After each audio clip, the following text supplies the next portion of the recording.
Las opiniones expresadas en este podcast son entera y puramente responsabilidad del animalito que las diga. Los demás miembros no nos hacemos responsables de cualquier comentario posiblemente funable que salga del pico o boca de los miembros de este zoológico imaginario. Se recomienda discreción.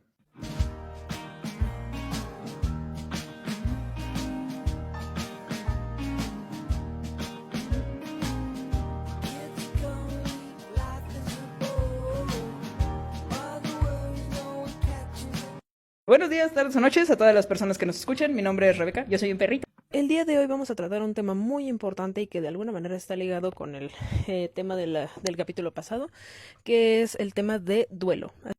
Les presento a nuestros participantes. Por este lado tenemos a Karen. Hola, yo soy el Pingüino y bueno, yo voy a estar con la sección de psicoanálisis junto con Demian. Hola, yo soy María José y voy a estar en la sección médica. Soy la tortuga. Hola, soy Osiris y me dicen oso y voy a estar en la parte de la definición y la psiquiatría. Yo soy Demian, soy el tiburón y voy a apoyar a mi compañera con la parte de psicoanálisis a lo largo de todo esto. Hola, yo soy Daniela y soy el pato y yo estoy en la sección de cultura. Y ya. Hola, yo soy Iker, soy el cocodrilo, artista frustrado en potencia, y voy a estar justamente en la sección de arte. Hola, Tonasiu, soy una zorra. Yo voy a estar acompañando a mi compañera Rebeca en el tema social, más enfocado un poquito a las religiones, y espero ser de muy buena compañía para todos ustedes. Sí, bienvenidos a este podcast. Bueno, también vale la pena decirle a nuestros escuchas que en esta ocasión y a partir de ahora vamos a tener a un nuevo participante. Por favor, preséntate, Héctor, adelante. Hola, soy yo me llamo Héctor y me van a estar viendo como el icono de la jirafa. Ok, él se va a incluir más adelante y en este podcast en específico como parte de la parte social. Entonces, denle un aplauso y una cálida bienvenida. Le metes aplausos. Y un nuevo animalito zoológico imaginario, dirían. Pero bueno, en la mente de Carlos. Pero, con eso damos por iniciado este podcast que habla sobre duelo. Ok, primero que nada vale la pena destacar que en esta ocasión, a pesar de que vamos a hablar de duelo, también tiene mucha relación con el podcast anterior que fue sobre depresión. Entonces, quisiéramos retomar un concepto que en su momento se nos pasó de largo, así que si fueras tan amable, Iker, de darnos una visión general más o menos sobre el tema de la melancolía, que es súper relevante a nivel histórico para entender la depresión y también para entender el duelo. Adelante. Sí, muchas gracias. Pues mira, usualmente el concepto de melancolía se suele confundir con el concepto de nostalgia.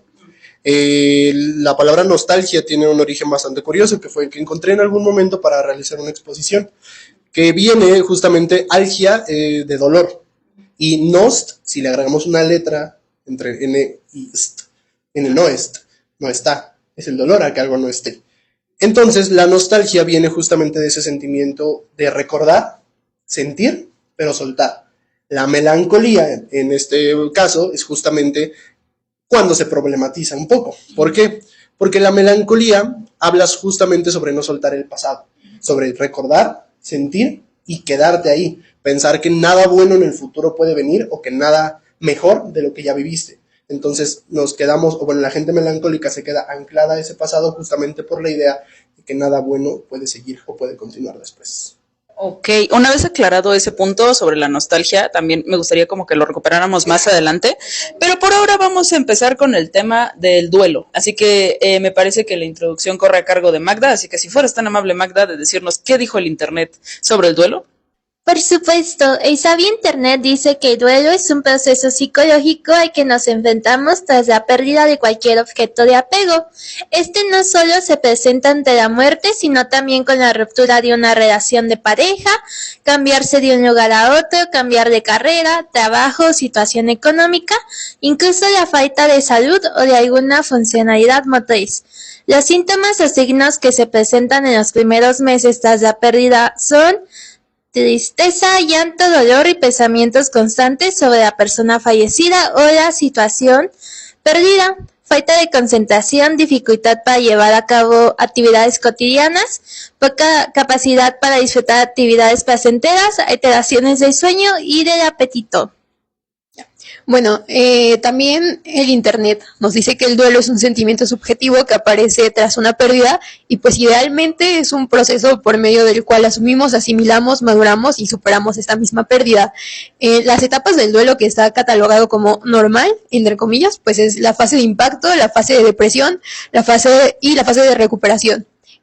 Bueno, igual dentro de los síntomas que ya nos dijo Magda ahorita, la Asociación Americana de Psiquiatría señala que cuando el cuadro depresivo del duelo persiste más de 2 meses después del fallecimiento, la pérdida y ocurren otros síntomas, se debe plantear el diagnóstico de trastorno depresivo mayor. Ok, entonces tenemos una temporalidad específica a nivel médico. Eso es interesante, va a ser tema de debate más adelante, así que agárrense. Sigue por este lado psicoanálisis, Demian. Bueno, yo voy a hablar por una parte por Freud, que sugiere que el del duelo es liberar la libido del objeto perdido para investirla hacia uno nuevo. Esto, pues, insinuando sustituir el objeto perdido. Sin embargo, hay otra línea de pensamiento, igual dentro del psicoanálisis, que quizás contradicen un poco esto y se apoyan un poco desde la perspectiva lacaniana, que sostiene que el objeto de duelo es irreemplazable, proponiendo que el duelo implica modificar la relación con el objeto más que cambiarlo. Según esto, se pierde no solo el objeto, sino la conexión emocional con él. Argumentan entonces que en toda la muerte se pierde un trozo desconocido de uno mismo, convocando a la subjetivación de la pérdida para finalmente renunciar a ese espacio en el deseo a lo que constituirá el trabajo de duelo. Todo esto siendo como definiciones de qué es el duelo visto desde el psicoanálisis, pero también Freud en algún punto habla sobre las patologías que pueden dificultar justo esta elaboración del duelo, que son, en resumen, respuestas no esperables. Puede ser, bueno, son 3. La primera es la psicosis, la segunda un cuadro melancólico y el tercero es una complicación o detenimiento en la elaboración normal de un duelo y y que genera justo el duelo patológico. Además de estas dificultades que son las que propone Freud, otros autores también proponen dificultades como el tipo de trauma o el evento traumático que se convierte en esta pérdida, el vínculo que se tenía con el objeto perdido y la contención emocional del ambiente, además de factores socioculturales. Otra cosa es la importancia de los terceros o pues, estar rodeado de otras personas en el duelo. Al apalabrar tu sufrimiento hacia otra persona, lo vuelve como una red de apoyo, por así decirlo, en palabras muy, muy, muy vagas. Y esto permite pues no lo abordes individualmente, aunque también se considera que el duelo es algo muy íntimo y está como ese debate, ¿no? De realmente se debe pues compartir este dolor con otros o solo lo tienes que vivir tú. Mi compañera Karen trae más detalles acerca del psicoanálisis. Sí, bueno, yo me fui más desde la parte freudiana, entonces, justo como ya comentaba mi compañera Demian, el duelo se refiere a esta pérdida del otro, esta pérdida es una pérdida de líbido, entonces, tenemos que el duelo es esta pérdida de líbido, que se depositó en el otro. Entonces, al perder a este otro por su muerte o por alguna separación, pues se pierde y, digamos, queda como en el aire y tiene que volver a redireccionarse. Y cito una parte que dice, el objeto tal vez no está realmente muerto, pero se perdió como objeto de amor, que es lo que estaba mencionando. Y ya, creo que por ahorita eso es todo. Ok, entonces estamos viendo desde el lado del psicoanálisis que no solo se pierde, por ejemplo, algo o alguien, sino también se pierde toda la parte libidinal o en cuyo caso significante, hablando de Lacan, ¿podríamos decirlo? Sí, sería en el duelo la pérdida al interés del mundo exterior, muy entre comillas temporalmente, que pues, supongo que es algo abordaremos después de cuánto puede durar y todo ese tipo de cosas.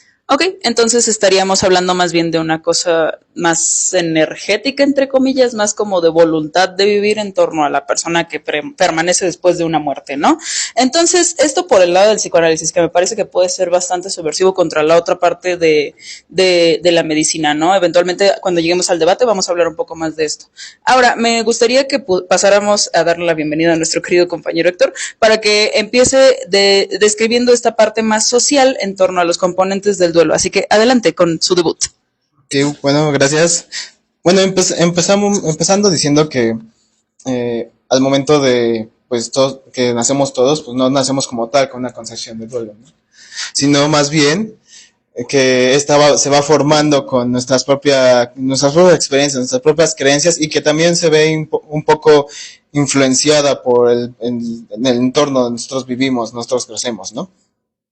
Podríamos decir que, entonces, tomando esto en consideración, lo que yo encontré fue que en general, en lo que es en sociedades occidentales o que tienen un tipo de ideología del tipo judeocristianas, ha tenido lo que es ha tomado distancia a la naturalidad de la vida con lo que es el duelo. Y también quisiera recalcar que, pues, no solamente el duelo empieza desde que ya se pierde a la otra persona, sino que es un proceso que empieza mucho desde antes de la pérdida. Digamos, desde el mismo diagnóstico ya se empieza a tener un duelo.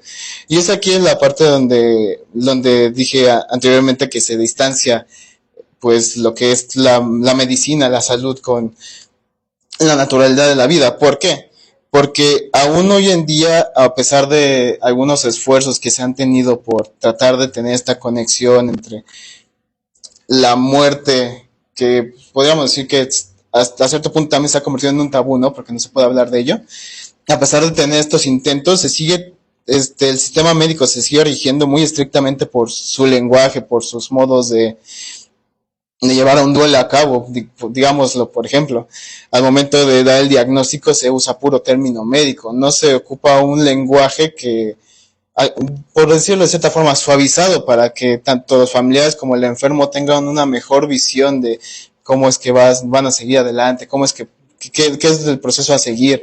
Se siguen tratamientos igual muy, ¿cómo decirlo? Muy de forma técnica, ¿no? No se toman en consideración otros factores como lo podrían ser las creencias del individuo, sus formas de vivir y todo este asunto, ¿no? Se rige únicamente por esta línea médica. Y entonces esto en algunas sociedades puede llegar a provocar tanto que se lleguen a inhibir muchas emociones, muchos sentimientos de parte de los familiares y pacientes, con tal dice el artículo que encontré, estar a la altura de las situaciones, y no se les permite en ciertos casos expresarlos, ¿no? Lo que pues conlleva a que pues más adelante se formen este tipo de, ¿cómo se llama? ¿Cómo se diría? Aflicciones. No sé si es buena palabra. Bueno, ahorita. Eso. Bueno, empieza a provocar que les genere estrés, rabia, furia, que contienen y más adelante somatizan, ¿no? Y entonces, pues, igualmente podríamos decir que depende mucho en qué sociedad estén las personas, ¿no? Porque en algunas se les permite que expresen, digamos, llorar, la tristeza, ¿no? Pero igual también, pero en otras no se les permite como expresar la rabia, la ira, la furia, ¿no? En muchas sociedades no está permitido, en otras sí, en otras se ve, y digamos que hay como 3 casos. En algunas se brinda el apoyo, ¿no? Toda la familia se brinda apoyo para expresar el dolor independientemente de cómo se expresen, ¿no? Tristeza, felicidad, llanto, rabia, ira. En otros casos podríamos decir, pues como mencioné, ¿no? Inhibir por completo y estar a la altura de las situaciones. Y en otros casos más, digamos, más extraordinarios, pues simplemente o una se rechazan o una se niega, provocando que pues se presenten este tipo de cosas. Ya pues este tipo de emociones se van reflejando más adelante con, digamos, rituales, ritos que más pues, mis compañeros ahorita les explicarían más a fondo. Ok, a fin de cuentas, creo que tiene mucho componente social esta parte del duelo, porque a fin de cuentas, pues el muerto ya se murió, ¿no? Pero el que queda es el que la sufre. Entonces, es un poco burdo y un poco amable esa parte, pero pues es la realidad, ¿no? El duelo es para el que se queda, no para el que se fue.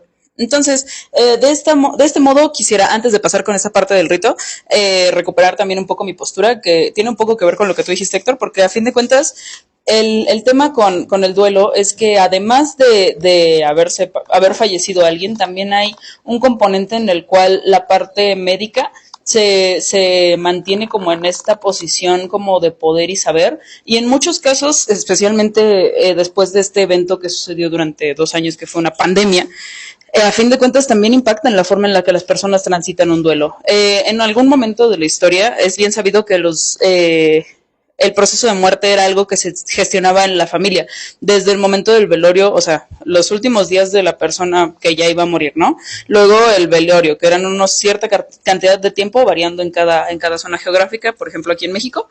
Entonces, a partir de eso, después se hacía un funeral o un entierro, en donde la persona y los familiares pues se reunían para poder despedirle y poder pues realizar este rito, que a fin de cuentas es lo que es, y después en algunos lugares se hacía un periodo como de duelo, voy a decirle, en el cual las personas familiares del fallecido se reunían y rezaban o hacían algún tipo de actividad en las cuales estaban excusados de hacer ciertas cosas o pues como tal guardaban cierto tipo de respeto en torno al fallecimiento de dicha persona. Entonces, esto me parece interesante porque conforme pasan los años y conforme avanza, entre comillas, la humanidad como grupo, cada vez es menos común que este tipo de rituales se lleven a cabo. Por ejemplo, es común que muchas personas al momento de fallecer sea por una cuestión de enfermedad y esas personas se encuentran en una situación, por ejemplo, de hospitalaria, en donde las familias los internan y se deslindan de alguna manera de la enfermedad del fallecido, a pesar de que sea un diagnóstico terminal o algo así.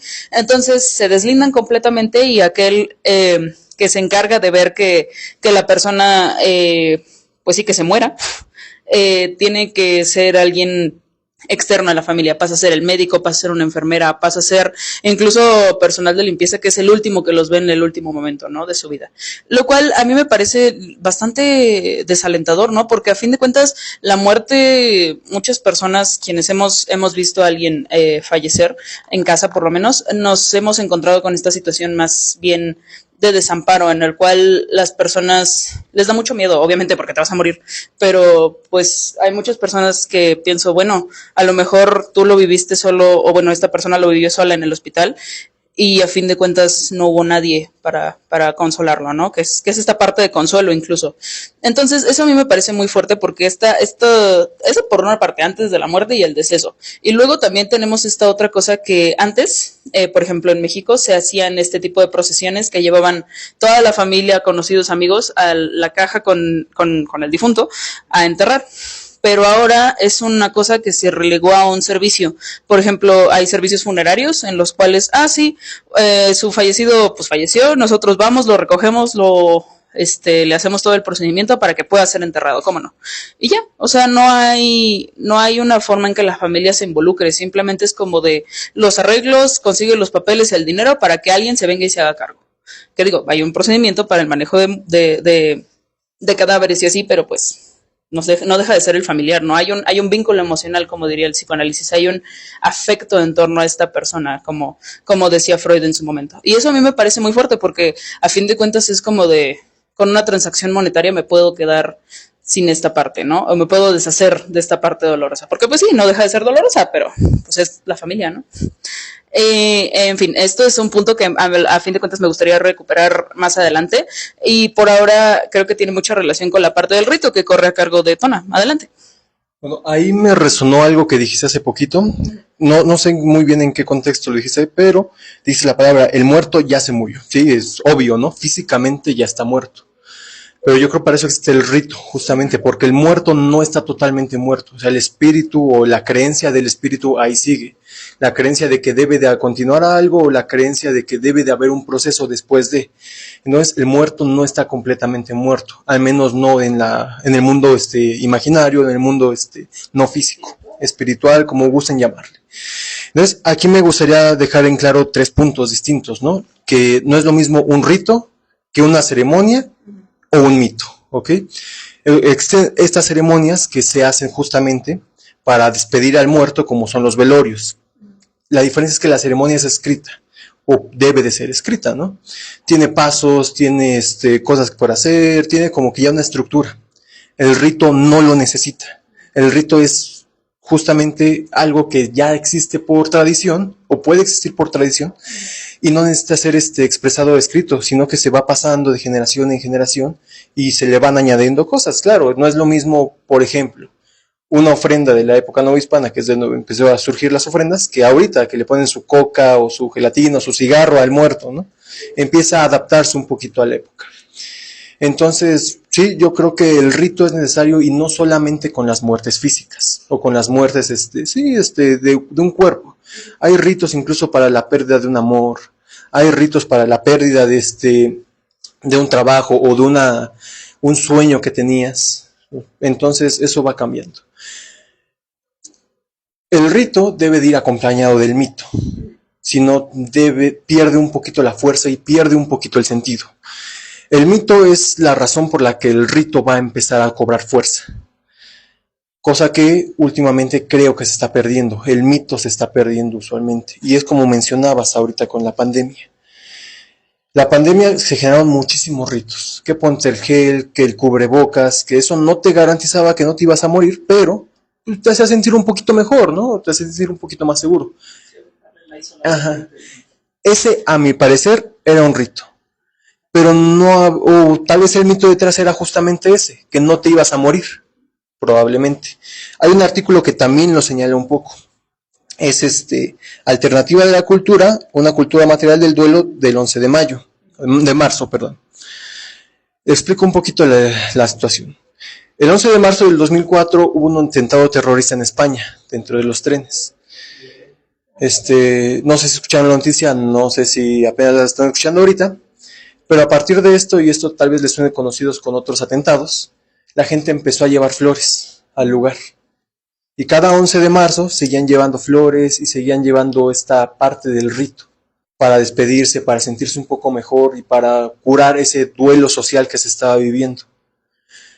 Con caso similar a las Torres Gemelas, se les hizo un memorial y hay como que también ciertos ritos que se siguen repitiendo, tal vez no aquí en México, pero tal vez en Estados Unidos es un poquito más fuerte esta idea.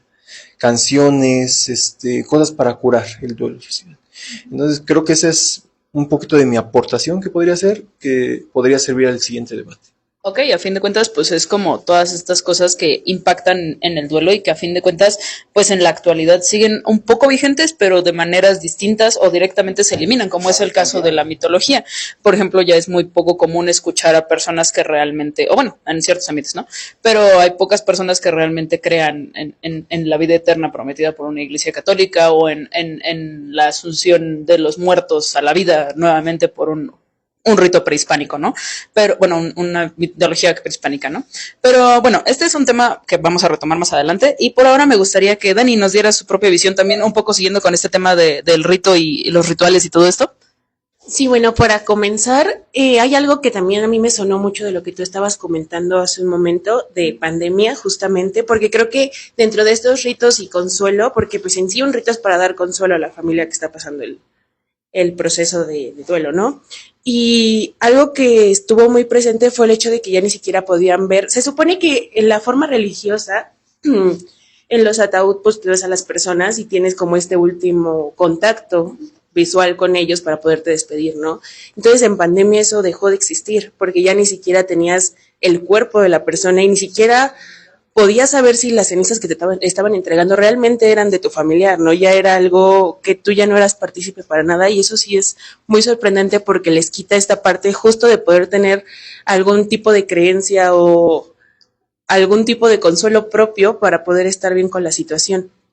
Y bueno, yo investigando en internet encontré rituales muy sorprendentes, sobre todo como en poblaciones pequeñas, en donde lo que hacen es dar como un tipo de tributo al muerto, ¿no? Para seguir con este lazo o romper ese lazo que había entre las personas, tanto el fallecido como los que quedan en vida familiares. Había uno que me sorprendió demasiado, que es de unas personas que solamente las mujeres de la familia y los niños, si se moría pues el hombre de la casa, digámoslo así, tenían que entregarle un dedo al momento de morir. O sea, se cortaban el dedo con un lazo a presión, y esto a ellos les permitía sentir que el contacto seguía más allá de la vida. Entonces, como que se llevaban una parte de la persona y eso hacía que estuvieran conectados para siempre, ¿no? Entonces es muy sorprendente cómo ese tipo de cosas ni siquiera les causa un miedo, porque no es como el de te estoy entregando una parte de mí, sino justamente es para estar juntos, y eso les crea un consuelo de que van a permanecer ahí.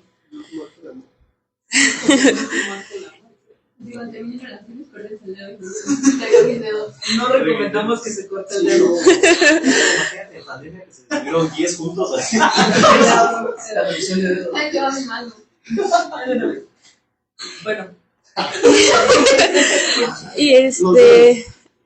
Y en otras tribus estaba esta parte de poner 10 días al muerto en el ataúd, pero abierto, y cada día tenía que ir una persona diferente de la familia o cercanos a ofrecerle comida y bebida, para que esto le permitiera como llegar al camino del cielo, entre comillas, bueno, en su creencia, de una manera correcta, porque supongo, eso como tal no lo especificaron, pero yo quiero pensar que para ellos como ese es el tiempo estimado en el que van a llegar, y pues tienen que mantenerse todavía existiendo correctamente para llegar hasta ahí. Entonces es algo que a mí me sorprende mucho, el hecho que una creencia pueda llevar a tanto, porque también depende demasiado con lo que crecemos, ¿no? También esta parte que está muy presente cuando hablamos de ritos, que es la santería. Y y veía muchos que son para cuando terminas una relación, justamente, que son, pues, sí, procesos en los que te hacen un trabajo, que no me voy a meter tanto ahí porque no es que no recomiende, pero no sabemos tanto como para decirlo, pero pues son para separar el cariño de una persona a otra, ¿no? Entonces, pues sí, está muy padre. Y el otro tema que quería abordar desde esta parte, bueno, desde lo social, sí me toca lo social, no, lo cultural, sí, es la arteterapia, porque pues estamos vinculados con lo artístico, y es algo que nos permite también la expresión, porque muchas veces el poder hablar acerca de lo que nos hace sentir mal o de los sentimientos, entre comillas, negativos o los que vemos como negativos, nos cuesta. Entonces el poder expresarte de manera artística hace que puedas fluir un poquito mejor y sacar todo ese sentimiento que tenemos dentro. Bueno, entonces creo que a nivel rito y a nivel, pues, tránsito, creo que no hay una forma correcta de hacerlo, ¿no? Que es un poco contraposición con la parte del discurso médico. Me gustaría que más adelante pudieras como participar también en torno a eso. Ahorita que termine Iker, le toca a Magda aportar y con eso empezaríamos el debate después. Entonces, Iker, adelante. Muchas gracias. Pues yo de la parte artístico-musical, pues hay mucho que hablar, pero me gustaría rescatar ciertas cositas. La primera, pues, es que el duelo en la música se manifiesta como a través de letras emotivas, melodías y arreglos como tristes, ¿no? De cierta forma. Pero curiosamente, el duelo es un tema que en la música contemporánea se toca muy poco, viviéndolo, ¿saben? O sea, como la letra que expresa la pérdida directa de, por ejemplo, la muerte, no es tan común. Pero lo bonito de esto y lo bonito de la parte musical es que justamente no necesita expresar como tal que algo ya no está, sino nosotros le damos el sentido. Por ejemplo, si estamos escuchando alguna canción de algún artista que escuchaba el abuelito, no, quizás no habla sobre duelo, pero nosotros lo estamos resignificándolo de esta forma, nosotros le damos justamente esa canción que escuchaba tal persona, y qué bonito, ajá, y justamente ya entra relacionado a la arteterapia, quizás no directamente o en la misma línea de lógica, sino en un, wow, te tengo aquí, Y o sea, lo mismo que expresaba, por ejemplo, Dani con la parte de los dedos, no de una forma tan radical, pero es sigues aquí. Quizás no de una forma física, pero de una u otra forma estás aquí. Y no solo con las personas, como habíamos dicho, de personas que se mueren, sino también con personas que ya no están o de las cuales ya no podemos acceder a su presencia. Entonces, justamente es muy bonito eso. Otra cosa que rescato así rapidísimo con lo que nos platicó mi compañero Tone sobre el atentado del 11 de marzo, hay una canción muy famosa que es de La Oreja de Van Gogh, que se llama Jueves, que justamente relata, no como tal el atentado, pero, sí como dato curioso, se dice, no me consta, pero las buenas lenguas, el mito, es que la cantante, la vocalista de La Oreja de Van Gogh, es de española, no vivió este atentado, pero cuando sucede, ella como que se acerca mucho a las personas y a la situación, y dentro del vagón donde fue el accidente encuentran un diario. En este diario una chica relata cómo está enamorada de otro chico que no conoce, pero que solamente lo ve diariamente en el metro. Entonces toda la canción es justamente una recopilación de estas notas de la chica diciendo, pues, no sé, pero la letra es como, por eso, no, esa no es. Esa no es, esa es otra. Es Ajá, bueno, el punto es como la historia de amor de la chica y en un momento dice como, ajá, y de pronto me miras y te miro y suspiras. Esto tendría súper sentido si pudiéramos meter la canción. Si pudiéramos poner la canción, pero el copyright nos va a chingar, entonces no. No, me la sé toda. Pero, el punto de esto es que hay un momento en la canción en donde dice como todo se apaga, llegamos a estar juntos, nos tomamos de la mano, nuestros corazones laten al mismo tiempo, y ahí se termina la canción porque eso fue lo último que se alcanzó, digamos, a relatar de la historia de estos dos muchachos que fallecieron en el atentado.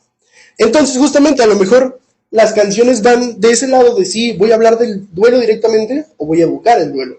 Y eso es justo lo bonito del arte, que puede resignificarse de esta forma. Entonces, pues ya, esto sería todo como de la parte, pues así. Pues así, muy bien.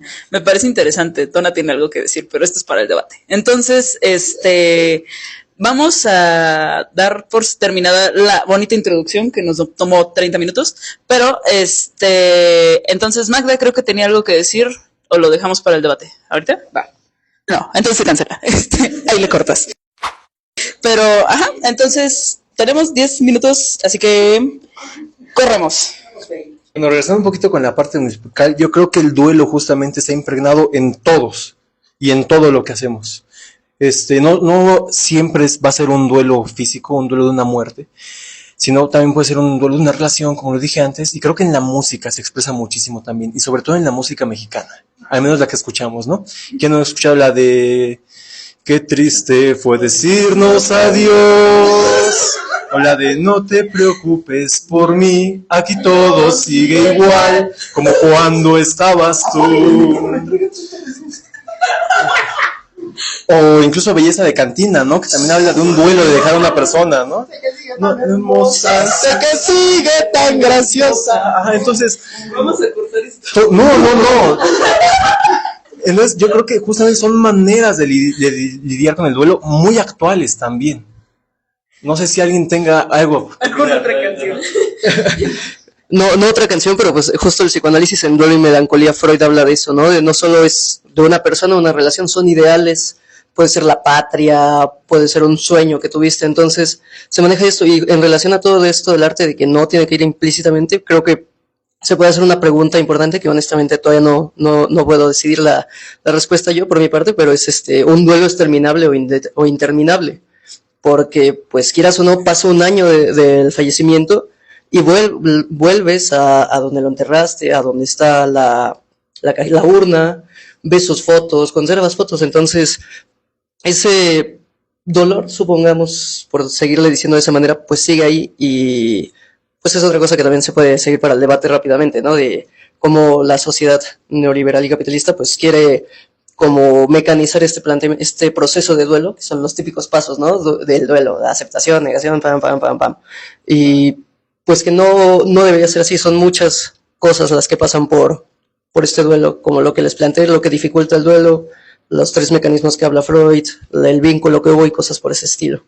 Ok, primero empezamos muy musicales, y sí, tienes razón, o sea, creo que es complicado hablar de un duelo terminable, pero creo que acá tienen una respuesta. Bueno, no como tal una respuesta, más bien añadir que igual creo que hasta el mismo Freud no sabía si podría terminar o no, porque en un inicio, si no mal recuerdo, plantea que el duelo puede llegar a superarse, ¿no? Siguiendo ciertos pasos, ciertas tareas, pero luego a partir de que pues una de sus hijas fallece, es cuando llega a este punto en donde dice, no, no se termina.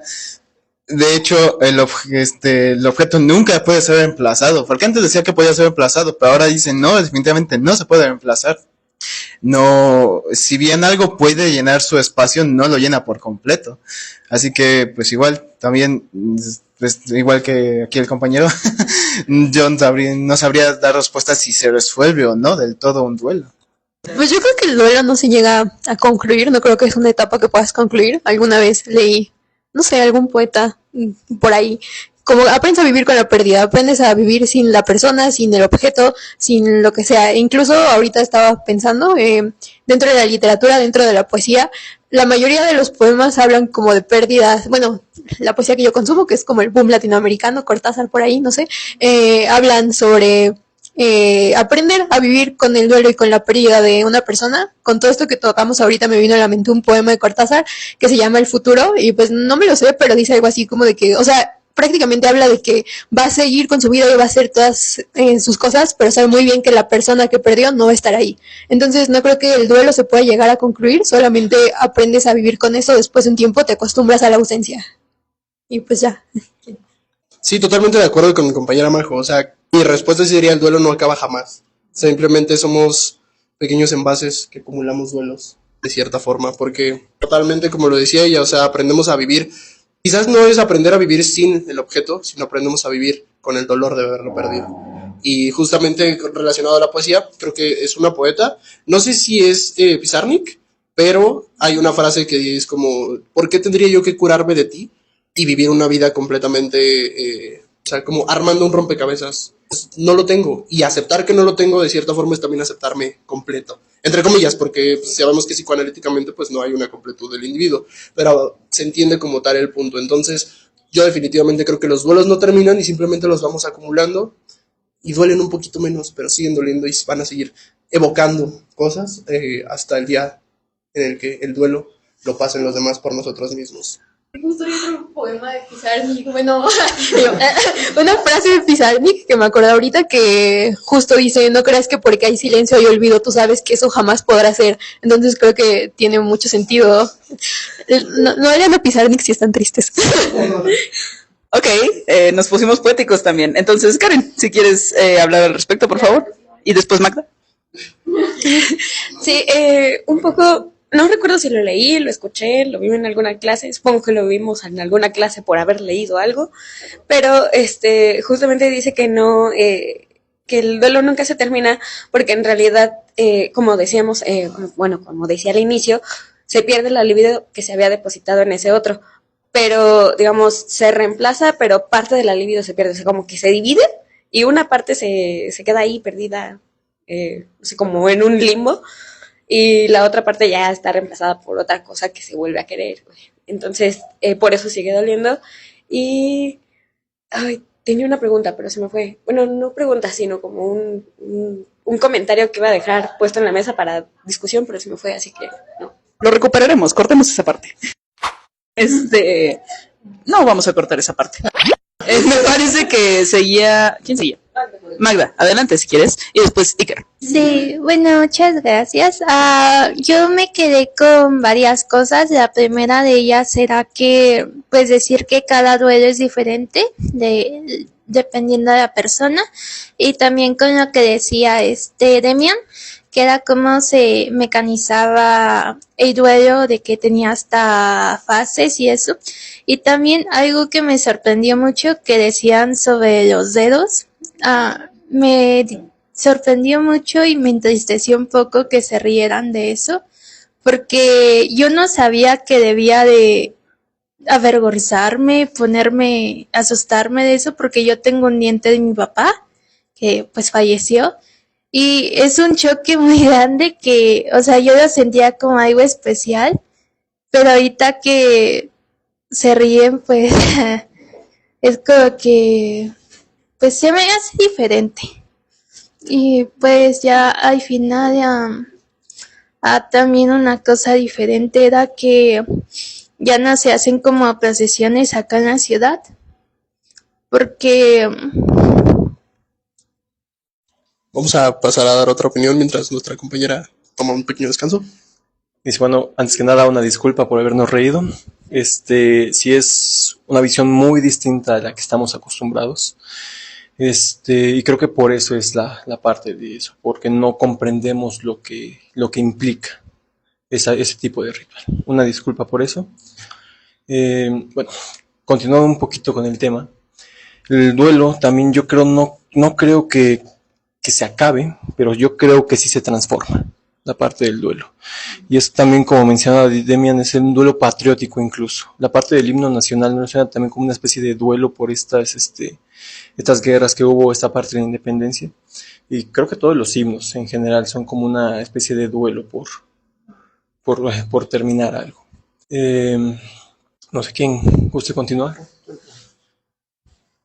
Bueno, ahorita retomando un poco de lo mencionaba mi compañera, igual quería mencionar cómo, pues sí, ¿no? Que realmente cómo consideramos que es transicionar un duelo correctamente, ¿no?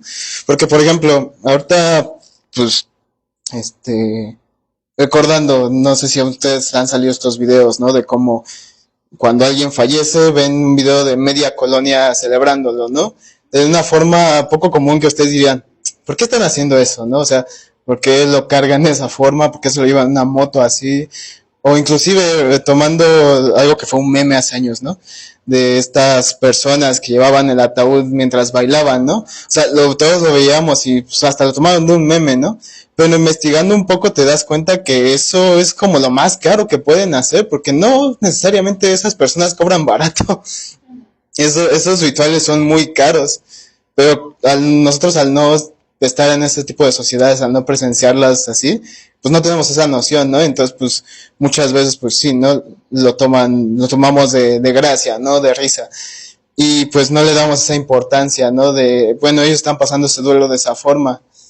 Y no lo vemos de esa forma. Inclusive yo me acuerdo alguna vez cuando era joven, que mis vecinos hicieron este tipo de procesión, ¿no? Y cuando iban llegando, después de que fueron a entrar al muerto, estaban borrachos, estaban cantando así pues a todo pulmón, ¿no? En la calle. Y en ese momento, pues yo lo vi como algo ridículo, ¿no? Porque yo dije, ¿por qué hacen eso, no? ¿Qué les pasa, no? En mi familia no hicimos eso. Pero ya después que, pues te das cuenta que esa fue su forma de pasar su duelo, ¿no? Y entonces, pues entiendes que, pues sí, quizás sí, lo verás ridículo, digámoslo de cierta forma, pero es su forma, ¿no? Y no por eso es menos doloroso o es menos duelo, por decirlo de cierta forma, que el que tú hayas pasado. Sí, no, justo esto de toda la historia de la humanidad, por así decirlo, pues cambia cómo se realizan los ritos. Por ejemplo, en Tótem y Tabús, Freud da muchos ejemplos de cómo, no habla directamente del duelo, pero sí de las muertes de familiares o reyes o gente importante, cómo los tratan de manera diferente a cómo se trataría hoy. En una parte dice exactamente la cultura que era, en este momento no lo recuerdo, pero a la persona que fallecía la dejaban sola y solo con un encargado que podía ser su familiar, y toda la demás comodidad no le hablaba a esa persona. No le podía ni mirar, no le podía ni hablar, no le podían ni llevar de comer. Y si esta persona te tocaba o algo así, ahora tú eras maldecido por alguna palabra y era lo que convierte en tabú. Esto por esta parte de todo, cómo va cambiando, ¿no? Y ahora, en la actualidad, en unos pueblos, a mí personalmente me tocó vivirlo en el entierro de mi abuelo de Oaxaca. Y es muy diferente. Yo hice un entierro acá también, pero no, como dice esta Rebeca, no eres tú el que ya lo hace, sino pagas a alguien para que realice el entierro, realice la vestidura, todo lo demás. Y en ese caso, pues no, o sea, directamente a mí y a mi padre nos tocó cavar pues el hoyo y pues te llevan tu botella de mezcal y de vez en cuando te sirves y tú agarras y te dicen mitad para el muerto y vas y lo echas y sigues cavando, pam, pam, pam, pam. Y pues esa es una forma de rito y es todo el pueblo, invitas una comida, muchas cosas más. Y ahora en la actualidad, un punto que me gusta rescatar, que también fue un poco de mi artículo, es lo digital como rito moderno, ¿no? pone como ejemplo un capítulo de Black Mirror, no sé si lo han visto. Va en resumidas cuentas, es una chica que está embarazada, sufre un accidente junto con su marido, el marido muere, y ella, pues al tener tanto sufrimiento, al ser pues este futuro mucho más avanzado, pues le dan la oportunidad de que con una inteligencia artificial relee toda la historia de sus redes sociales, de todo lo que tenía en internet, y logra sacar una conversación hasta el punto de que le traen una réplica del cuerpo de su esposo, pero pues realmente no es él. Y no estamos lejos de eso. Facebook tiene su modalidad de cuenta conmemorativa, donde pues a todos sus conocidos se le comparte, bueno, un familiar tiene que pedir un permiso, y se comparte. Y ahora es como ese punto en el estado que estamos ahora, ¿no? El duelo creo que se ha empezado como a individualizar, porque compartes algo de dolor y algunas personas logran a considerarlo como incómodo, un exceso de intimidad hacia su propio mundo, porque nos duele, creo que también lo dice Freud en el Maestro en la Cultura, nos duele saber la caducidad del cuerpo. No nos gusta admitirlo, y el inconsciente mucho menos. El inconsciente vive como si fuera eterno, le gustaría hacerlo así. Y volviendo al punto, pues tiene Facebook esta modalidad, llega a ser incómodo, y pues incluso ya hay páginas que literalmente pues pones una forma de cómo era tu familiar, ciertos datos, y te empieza a sacar charlas. Entonces son como, no sé si llamarlos ritos, pero son formas quizás de, no voy a decir negación, pero son formas de afrontar poco a poco este padecimiento, bueno, no padecimiento, este suceso. Bueno, sí, justo también ligado con lo que dicen mis compañeros, un poco más con mi compañero Héctor, yo creo que depende mucho de los ritos de cada familia e incluso de cada uno, ¿no? Porque, por ejemplo, pongo un ejemplo de mi familia, o sea, he tenido pues, varios familiares muertos y, o sea, es la misma familia y unos lo llevaron mucho al festejo, o sea, terminaba el rosario y era de, bueno, vamos a poner música alegre, vamos a no pistear, pero o sea, sí empezaban a sacar bromas y, ay, ¿te acuerdas cuando hizo eso? Ay, no, sí, qué gracioso. Y era como charlas así de todo lo divertido que pasó y era de, ay, no, sí, yo le hice esto y aquello y música muy alegre, ¿no? Y por el otro lado, pues era como de, no, es que no puedes hablar. Y era como, pero es que quiero compartir una historia de este familiar.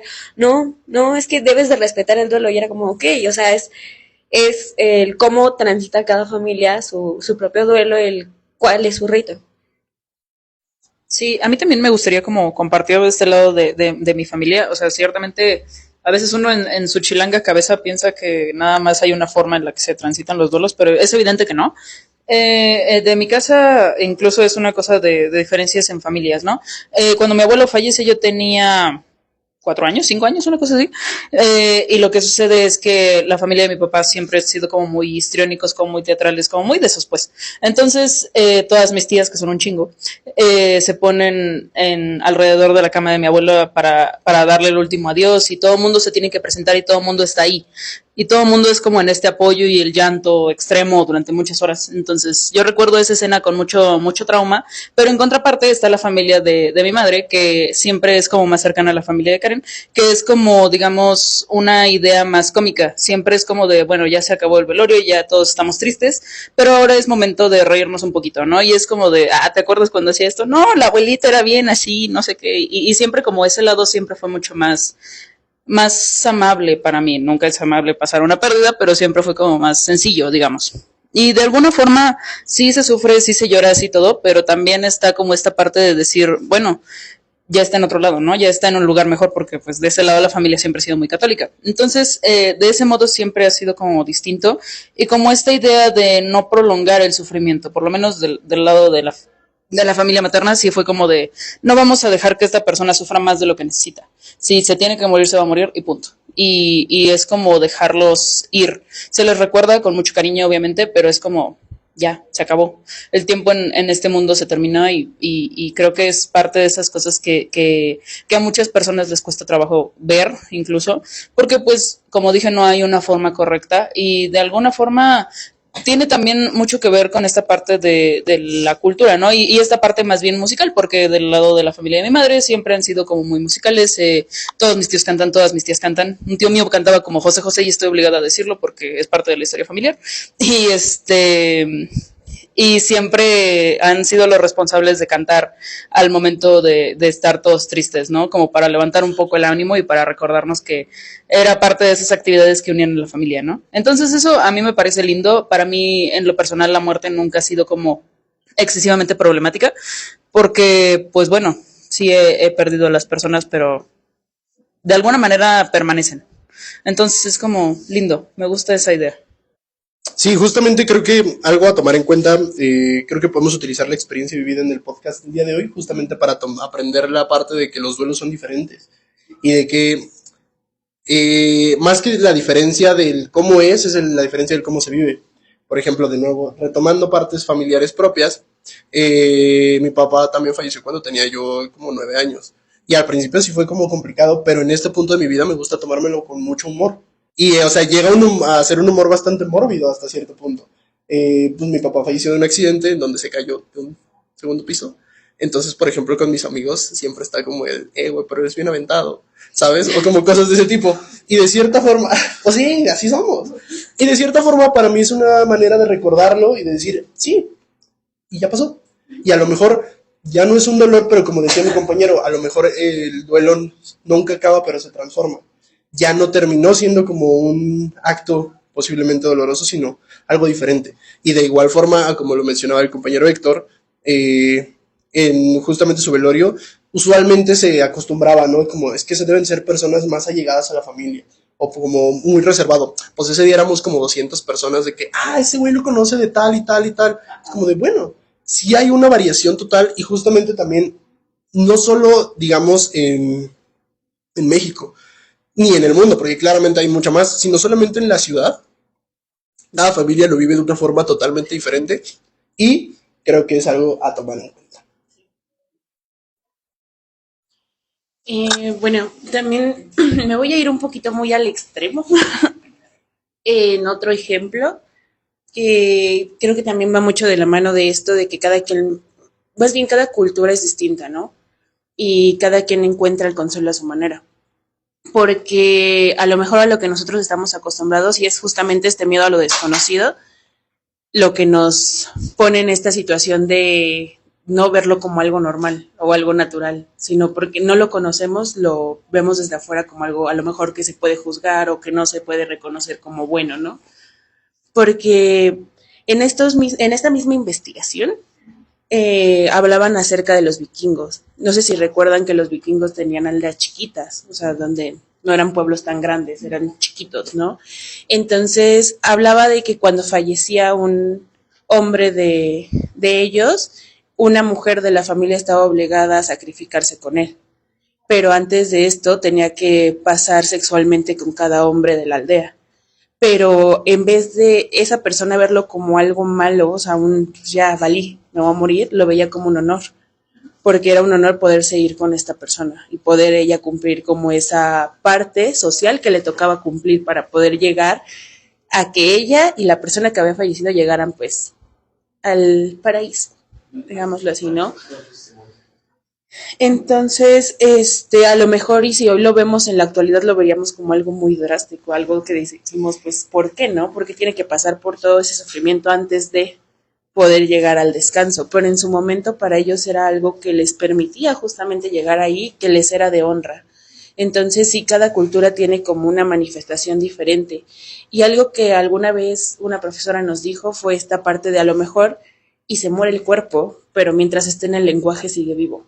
Y es algo que sí es muy real, ¿no? Porque es lo que los mantiene en este plano, el hecho de que nosotros los sigamos trayendo a flote. Justo, es interesante esta parte del lenguaje porque a mí también me acuerdo cuando sucedió. Tiene que ver como con esta idea de lacaniana, en donde a veces el nombre de un padre, por ejemplo, a pesar de que ya ha fallecido, es suficiente para seguir manteniendo vivo su recuerdo, no solo como una figura de cariño y afecto. A veces hay personas que nunca conocen a sus padres y a pesar de eso, el nombre del mismo es suficiente para que la persona altere su comportamiento o funge como una cosa de ley, que es un concepto lacaniano, que es esta idea de que las normas se instauran a partir de la imagen de alguien, ¿no? En este caso podría venir a ser un nombre, que podría ser el nombre del padre fallecido, ¿no? Eso es interesante también porque Pues sí, a fin de cuentas, el ser hablados es lo que nos da sentido y a pesar de haber fallecido esta persona,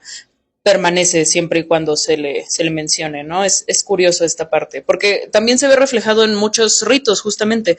Lo vemos reflejado en la idea de poner un altar en nombre de una persona. Es la idea de, por ejemplo, colocar una fotografía, colocar cosas que estuvieran relacionadas con su vida, que tuvieran algún tipo de implicación con aquello que en su momento formó parte de su existencia. Y eso me parece interesante. Igual, también hay que reconocer que aquí en la ciudad tenemos una perspectiva bien extraña sobre la muerte, como un tema justamente tabú. Y ciertamente hay ritos distintos, pero creo que ahí es en donde llega a flaquear esta cuestión, porque hay un tema en donde el mito se pierde. Entonces pasa a ser simplemente hay que ir al velorio porque se acostumbra a hacer velorios, no porque realmente crea que el velorio va a tener algún tipo de impacto en la forma en que la persona transite de la vida a la muerte, ¿no? No es como en los tiempos anteriores en donde las personas realmente se reunían a rezar todos en torno al féretro o en torno al difunto para asegurar que éste estaría bien en su tránsito a la vida posterior, ¿no? Entonces eso me parece muy fuerte porque a fin de cuentas yo lo podría ligar como desde el lado social a una cuestión capitalista en donde a pesar de que se reconoce que el proceso de duelo es algo difícil y que existen incluso pasos tipificados que podríamos atribuir al discurso médico, que me parece interesante que no lo hayan mencionado todavía, una cuestión de tiempo. Pero igual me parece interesante porque a nivel producción no es aceptable que la persona se quede atorada en esa parte del duelo. Hay personas que efectivamente no pueden realizar actividades precisamente porque el dolor de una pérdida, independientemente de la naturaleza de la misma, es tan grande que limita su actuar en todas las situaciones. Entonces, a las empresas esto no les parece conveniente. Por ejemplo, podemos encontrarlo reflejado en que el hecho de que fallezca un familiar no es motivo suficiente para tomarse una semana de descanso. Tienes un día y el del velorio, el del entierro nada más, porque después tienes que volver a trabajar, o tienes que volver a la escuela, o tienes que volver a tus actividades normales como si nada hubiera sucedido. Y eso me parece súper fuerte, porque la verdad es que dices, bueno, acaba de perderse toda esta parte, o sea, dicen cuando una relación y cuando alguien muere es como si hubiera muerto todo un lenguaje, porque toda una cuestión de símbolos, concepciones, creencias ha muerto con esa persona, ¿no? Y transitar esa pérdida es súper fuerte, es súper doloroso, pero a fin de cuentas a nadie le interesa porque si no produces, no me sirves. No vales, así. Entonces, eso me parece algo muy fuerte. Quisiera escucharlos al respecto de esto, si tienen alguna opinión, si tienen otra opinión, un contrapunto, o mandarme lejos porque ya nos quedan 10 minutos. Hay opiniones, pero no tiempo. Hay opiniones, pero no tiempo. Si le dan muchos likes. Si le dan muchos likes. Hacemos parte 2. Aquí están diciendo. Pero es cosa de que ellos... A ver, banda, aquí hay una cuestión. Si vemos mucho apoyo en el capítulo, nos rifamos la parte 2. Bueno, rápido. Para que no sea mala costumbre, vamos a cerrar con la sección que tanto les encanta, que digo yo, que tanto les encanta, que es el análisis musical. Más les vale. Ajá, o la que más les vale también puede ser. Bueno, en esta, justamente, la canción que les presento es de un artista argentino de nombre Louta, y la canción se llama De este lado de la foto. La letra comienza diciendo: ¿dónde te vas ahora? ¿Cómo me quedo yo?